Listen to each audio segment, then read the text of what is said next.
aici sus, la 1700 de metri altitudine. Și locul e foarte curat, un lucru rar în Turcia.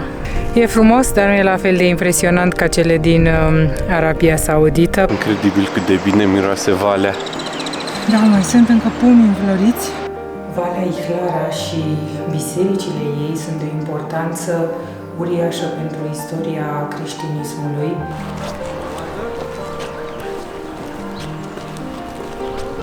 E un pic devastată, sunt multe scrisuri pe pereți, dar sincer mie mi se pare foarte frumoasă.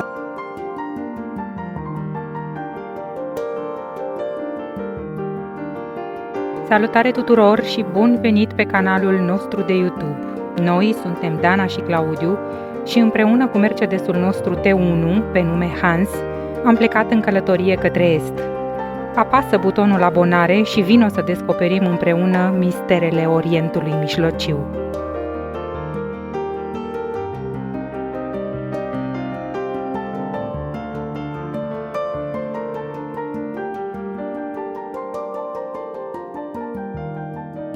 Am lăsat marea în urmă, am intrat în interiorul Turciei, mergem pe un drum de munte care e absolut minunat. E plin de livezi de pom fructiferi, de viță de vie, de culturi de măslin și mirosul acesta al pinilor care ne însoțește tot timpul. Ne îndreptăm astăzi către un crater. Sperăm să și ajungem, e un drum cam lung și poate mai găsim câte ceva interesant și pe drum până acolo. Să vedem.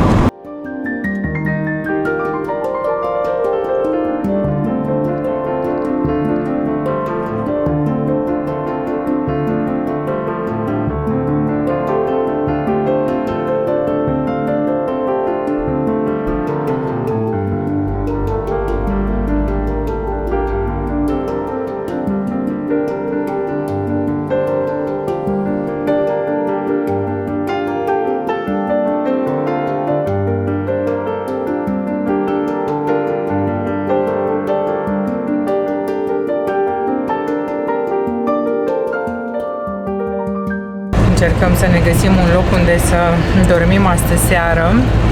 Ne-am ales ceva pe Park Fortnite, în jurul unui crater, nu este cel la care ne gândeam de dimineață că o să ajungem. Am intrat într-un sat unde am găsit o biserică, ruinele unei biserici ortodoxe, o biserică construită în secolul al V-lea, care se pare că a rămas în folosință până în secolul al IX-lea. Și acum, după ce am văzut această biserică, începem să urcăm, să găsim un loc drăguț.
Cum e locul ăsta?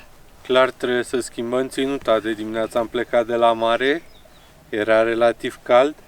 Acum suntem undeva aproape pe vârful unui munte și acolo, în dreapta mea, se văd urme de zăpadă.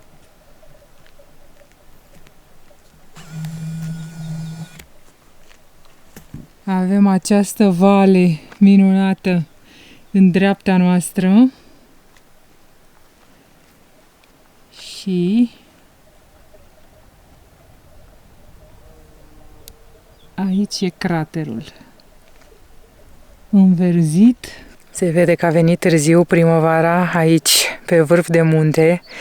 Copacii pe care i-am văzut până acum nu aveau prea multe frunze. E o liniște desăvârșită, se aud numai niște oițe, cred că sunt prin apropiere. Păcat că nu e soare. Ar fi fost mult mai frumos locul acesta. E timpul pentru o gustare și astea sunt ultimele moșmoane pe care le mai am. Așa arată moșmoanele. Sunt acum în sezon în Turcia. Prima dată le-am gustat în Grecia și pentru că noi știm denumirea grecească, că acolo le-am văzut prima dată, noi le spunem musmulă, că așa se numește în Grecia, musmulă. E zemoasă și are un sâmbure mare, o să vă arăt imediat. E dulce acrișoară. Nu, ne plac toate fructele. Bună dimineața! De aici, din paradisul nostru de munte, ia uitați ce am găsit noi, o broască țestoasă. Am încremenit acum că m-am apropiat de ea. Hai să o lăsăm în pace. Venea pe cărare.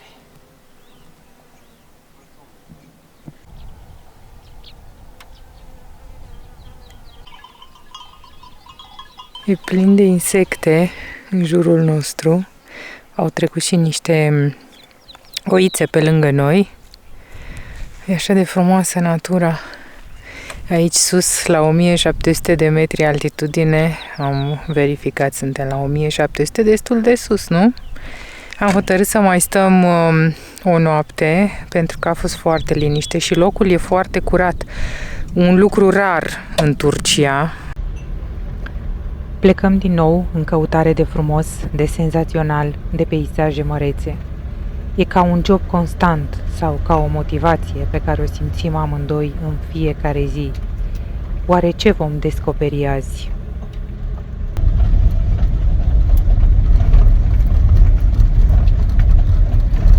El e prietenul tău.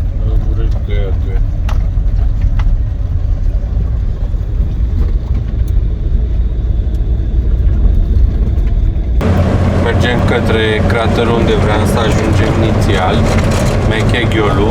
Nu prea ține vremea cu noi astăzi, e așa un fel de ceață, e neclară atmosfera, nu se vede foarte bine, dar asta e, nu prea avem ce să facem, nu avem cum să controlăm treaba asta. Am ajuns la intrarea în Parcul Național, așa arăta odată craterul, avea un lac în jurul lui, acum nu va mai fi așa, dar haideți să-l vedem.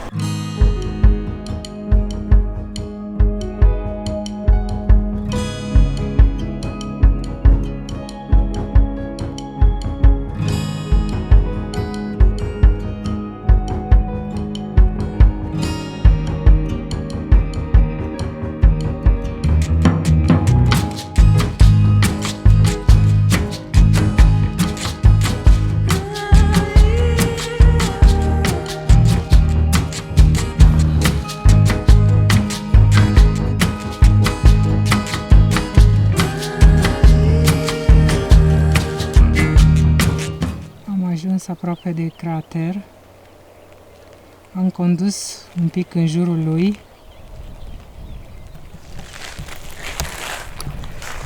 E frumos, dar nu e la fel de impresionant ca cele din Arabia Saudită. Probabil că dacă l-am fi văzut pe acesta prima dată, am fi considerat că e nemaipomenit.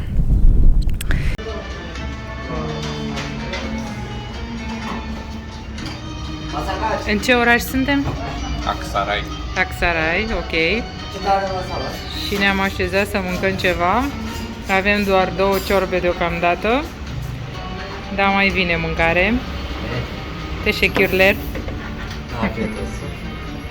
Tu ce ai? Ce ciorbă ai? Nu știu. E bună? Da, nu știu de ce. Ok. Principalul că e bună.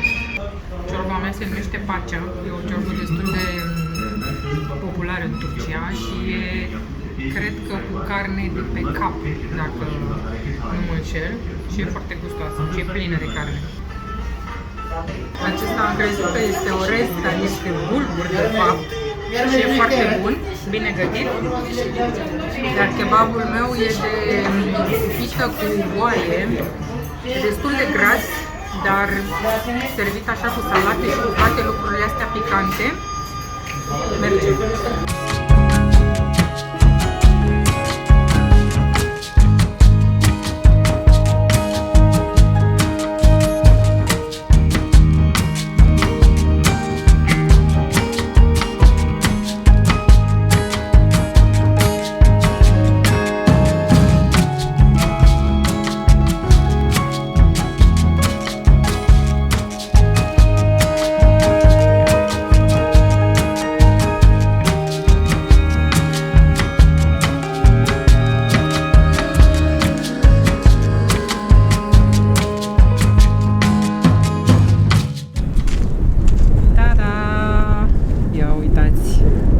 Ce loc avem pentru astă seară.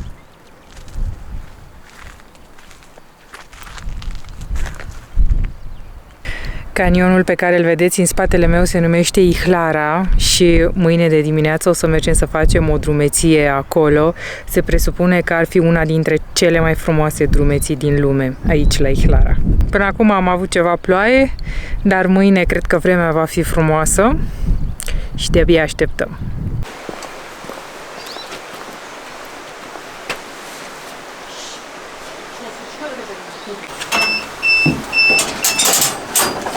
Bună dimineața! Neața!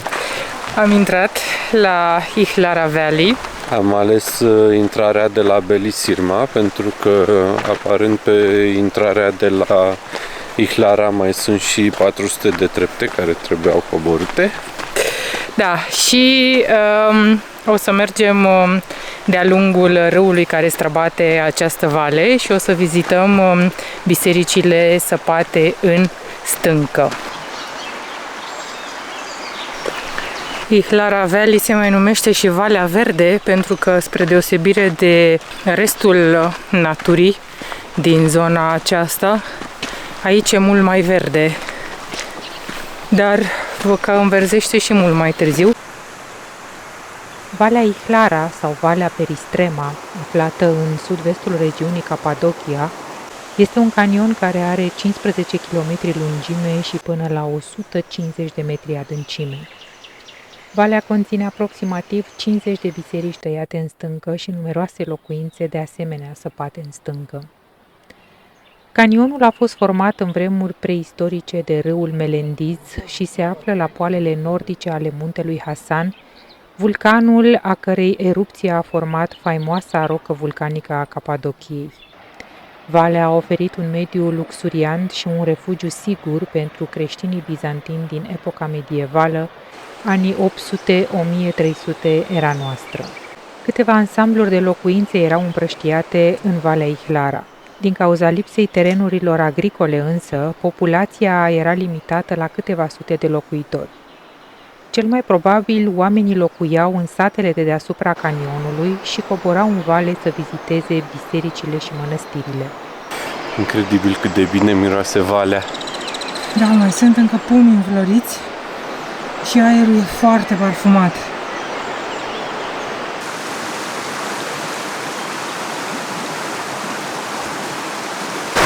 Sunt surprinsă de faptul că nu e nimeni deocamdată pe cărare cu noi, deși este o zi de duminică, vremea e bună și n-a mai fost bună de câteva zile și nu e nici foarte devreme, e ora 10 și ceva. M-aș fi așteptat să fie mulți turiști, pentru că aceasta este o zonă, poate nu la fel de turistică ca și Capadocia, dar totuși destul de turistică. Am plătit cât Clauis, cât înseamnă cam 10 euro de persoană, nu? Da. Am plătit 10 euro de persoană intrarea. De lire. Valea e destul de lungă și noi am ales jumătate din acest traseu, de la Belisirma până la Ihlara.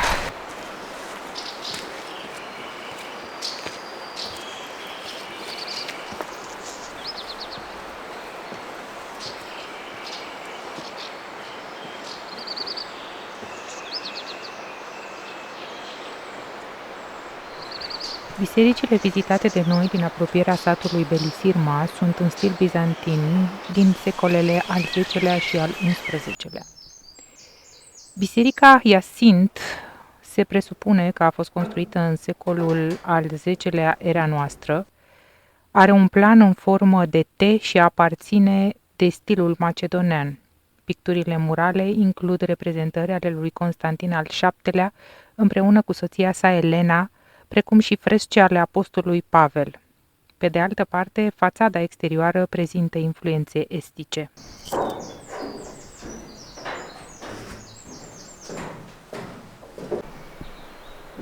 Cât de frumos!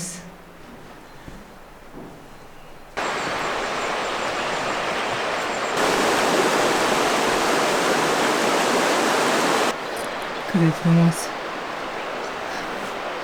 Am ajuns și la ultima biserică pe care o vom vizita astăzi.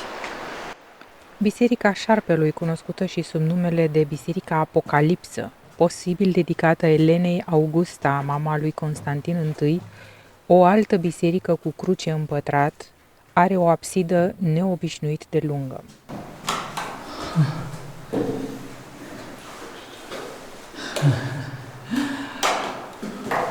Doamne, nu zici că ești într-o stâncă? Ce bine arată! Ce frumoase sunt frescele din secolul 9, 10 și 11. Păcat că de-a lungul timpului multe dintre ele au fost și deteriorate. Da. Cât de frumoasă această biserică! Absolut fiecare centimetru pătrat a fost pictat și chiar s-au păstrat destul de multe.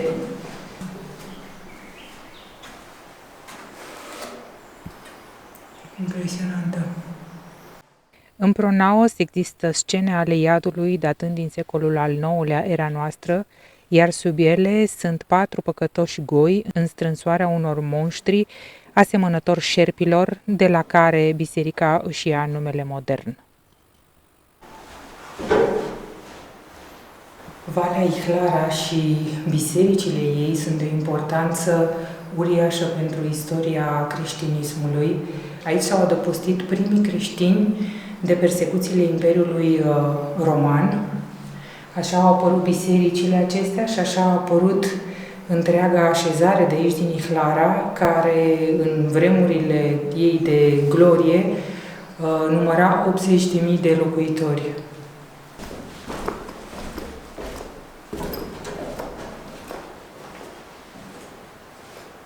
Gata, ne întoarcem la mașină.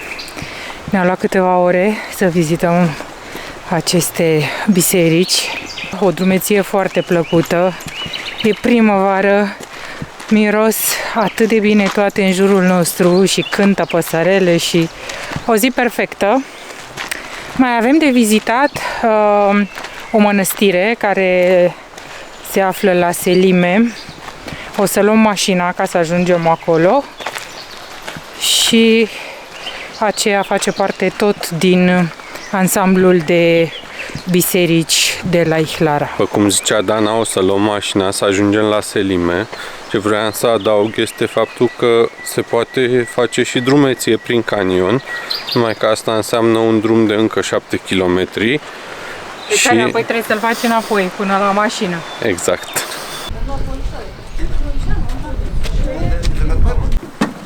Mergem către mănăstirea Selime, câteva trepte de urcat.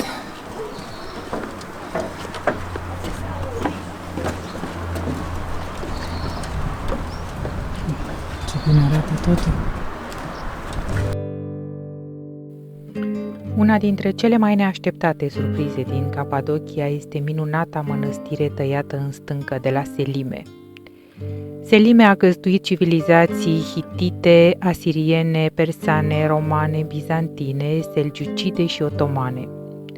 Unul dintre cele mai importante aspecte ale mănăstirii cetate de la Selime a fost că acolo au fost educați mulți duhovnici de frunte. Aici se afla și sediul militar al regiunii.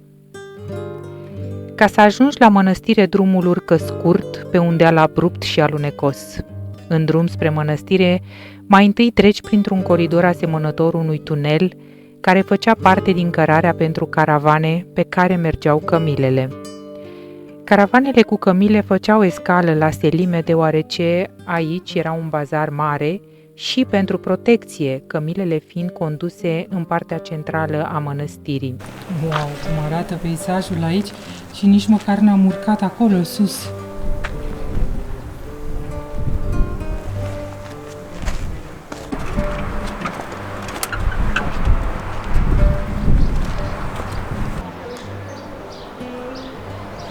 Mănăstirea de la Selime conține locuințe pentru călugări, o bucătărie mare și chiar un graj pentru catări. Pereții camerelor au fost la un moment dat împodobiți cu fresce, dar puține dintre acestea au rămas.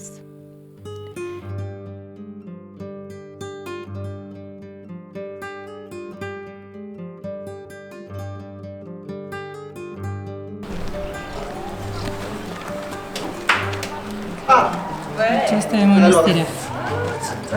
Mănăstirea Selime este cea mai mare clădire religioasă din Capadocia, cu o biserică de mărimea unei catedrale. În interiorul catedralei există 2 rânduri de coloane de stâncă. Aceste coloane împart catedrala în 3 secțiuni.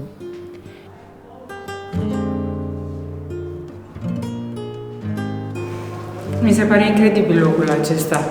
Nu știu, sunt atâtea pasaje să treci dintr-o încăpere în alta, totul săpat în stâncă. Am găsit un pasaj între biserică și mănăstire.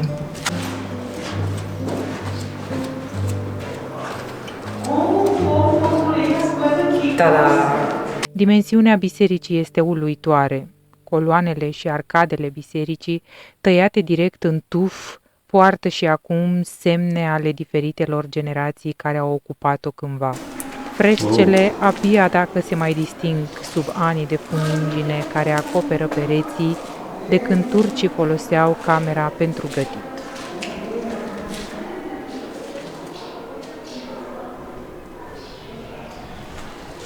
E un pic devastată, sunt multe scrisuri pe pereți, dar sincer mie mi se pare foarte frumoasă parte, pentru că e așa de deosebită. Nu știu, n-am mai văzut nicio altă biserică așa ca aceasta. Toate bisericile pe care le-am văzut astăzi săpate în stâncă pe Valea Ihlara, toate au avut fresce. Aceasta este neagră, nu are niciun pic de culoare. Se arată foarte deosebit.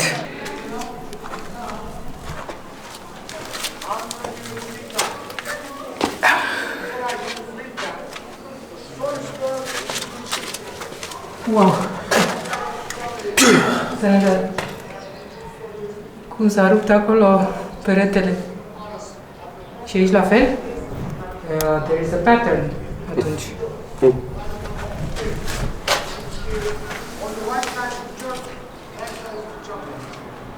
Am crezut că e rupt, dar poate nu e rupt. Poate așa trebuia să fie. Aparent asta e catedrala. Am intrat pe altă parte, uite, este un semn care spune. Foarte frumoasă. Ne-a plăcut locul pe care l-am vizitat astăzi, ne-a plăcut foarte mult Ihlara Valley și în special partea aceasta cu mănăstirea. Mănăstirea Selime, da. Da.